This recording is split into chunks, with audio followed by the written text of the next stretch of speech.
வந்து உலக லெவலில் நம்ம கம்ப்ளீட் பண்ணுறோன்ற ஒரு இது இருக்குது. ஆனால் அதேமாரி உலக லெவலில் நம்ம சேஃப்டி மெஷர்ஸு இதெல்லாம் வந்து டெக்னிக்ஸ் மாதிரி எப்படி இருக்குது. ஏன்னா அந்த லெவலுக்கு நமக்கு இந்த லெவலில் இவ்வளோ லெவல் கம்ப்ளீட் பண்ணியிருக்கோம். ஆல் இண்டியா லெவலில் இருக்கும்போது இந்த வேர்ல்டு லெவலுக்கு அந்த சேஃப்டி செக்யூரிட்டி என்ன பண்ண வேண்டியதுன்றது ரெண்டாவதுங்க. ஆல்ரெடி இப்போ நம்ம சேஃப்டியாக தான் பண்ணிகிட்டு இருக்கோம் நான் ஃபீல் பண்ணுறேன். ஏன்னா நான் ஃபைட்டராக இருந்து ஒரு 32 இயர்ஸ் அந்த இண்டஸ்ட்ரியில் இருக்கேன். நான் ஃபைட்டராக ஸ்டார்ட் பண்ண கேரியரில் எங்கள் அப்பாவும் ஃபைட்டர் தான், ஃபைட் மாஸ்டராக இருந்தார்.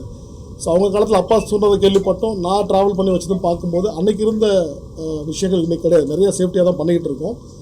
டெக்னிக்கலி நமக்கு நிறையா விஎஃப்எக்ஸ் சப்போர்ட்ஸ் நிறைய கிடச்சிருக்கிறதுனால சேஃபாக தான் இருக்கும். அவங்க கூட கம்பேர் பண்ணுறதுன்றது வந்து எனக்கு இப்போ அதை பற்றி சொல்ல தெரியலங்க. ஏன்னா அவங்களோட ஒர்க்கிங் ஸ்டைல் வேறு, நம்மளோட ஒர்க்கிங் ஸ்டைல் வேறு. நம்மளோட ஃபிலிம் இண்டஸ்ட்ரியில் பார்க்கும்போது நம்ம ஒரு சேஃபாக தான் பண்ணிக்கிட்டு இருக்கோம். கரெக்டான ஒரு சேனலில் போயிட்டுருக்கோம், ஒரு க்ரோத்தில் தான் போய்கிட்டு இருக்கோம் அப்படின்றத நான் ஹிந்தி படமாக பார்க்கலங்க. ஒரு இந்தியாவோட ஃபிலிமாக தான் பார்க்குறோம். நம்ம எல்லாருமே இந்தியர்கள் தான். நான் அந்த வரிசையில் பார்க்குறேன். அதில் ஒரு ஸ்பெஷல் சந்தோஷம்னா அட்லி நம்ம ஊர் தமிழர், இப்போ நானும் ஒரு தமிழன், விஷ்ணு கேமராமேன் தமிழ், ஆர்டேட்டர் முத்துராஜ் சார் தமிழ், எல்லாருமே சேர்ந்து பண்ண ஒரு இந்திய படைப்பாக தான் நான் பார்க்குறேன். ஹிந்தி படம் தமிழ் படமாக நான் பிரித்து பார்க்குறது கிடைச்சா இந்தியாவுக்கு கிடைக்கிற முதல் பரிசு தான் சார். இந்தியாவில் வாங்குற முதல் ஆள் அப்படி தான் இருக்குமே தவிர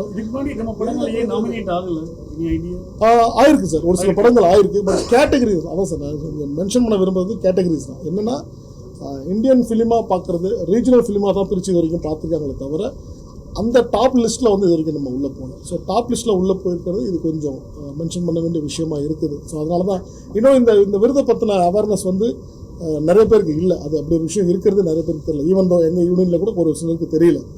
ஸோ அதை கொஞ்சம் தெரியப்படுத்தணும். இது ஒரு முக்கியமான விருது எங்கள் வாழ்க்கைக்கு, எங்களோட ஆக்ஷன் சம்மந்தப்பட்ட உலகத்துக்கு வந்து ரொம்ப முக்கியமான விருதுன்றதுனால இது கொஞ்சம் சார். இது டாரஸ் வேர்ல்டு சார் கொடுக்குறது. அவங்க வந்து யூஎஸ் எல்லையில் இருக்காங்க. அவங்க புரியல. Taurus world stunt awards, world stunt awards அந்த ஆர்கனைசேஷன் பாராட்டாங்க. ரொம்ப ஒத்துமையா இருக்கும். ஆமாம் ஆமாங்க ஆமாம். அது ஆக்சுவலி நான் மெசேஜ் கொடுத்த கன்வே ரொம்ப ஒத்துமையாக இருப்பாங்க. யூனியனில் குரூப்பில் வந்து மெசேஜை கன்வே பண்ணாங்க. எனக்கு எல்லா மாஸ்டர்ஸும் பெரிய விஜய் மாஸ்டர் முதற்கொண்டு ராஜசேகர் மாஸ்டர் வந்து எல்லாருமே எனக்கு மெசேஜ் பர்சனலாகவும் பண்ணாங்க. எல்லா வாழ்த்துக்களும் தெரிவிச்சாங்க. கார்த்திக் சார் படம் பண்ணிகிட்டு இருக்கோம். அந்த படத்தில் வந்து மீட் பண்ணும்போது சொன்னேன். நான் வேறு யாருக்கும் நான் தகவலை பகிர்ந்துக்கேன். ஒர்க் பண்ணுறப்ப கார்த்திக் சார்ட்ட சொன்னேன். எஸ்ஆர்கே சைடில் அவங்க சைடில் ஷாருக் கான் சொன்னாங்க. அவங்களும் அட்லி கண்டிப்பாக விஷ் பண்ணார். அப்புறம் வருண் தவான் படம் பண்ணிகிட்டு இருக்கோம் அவர். அப்புறம் ஷாஹித் கபூர் எல்லாருமே ஒர்க் பண்ணுறவங்கன்றதை நம்ம பர்டிகுலராக போய் எல்லாத்தையும் மென்ஷன் பண்ண முடியாது, சொல்லிக்கிட்டு இருக்க முடியாது. இல்லைங்களா, கிடைச்சதுன்னா அதோட கொண்டாட மகிழ்ச்சி வேறு மாதிரி இருக்கும், பகிர்ந்துக்கலாம் இமீடியட்டாக. ஸோ இது இப்படி தான்.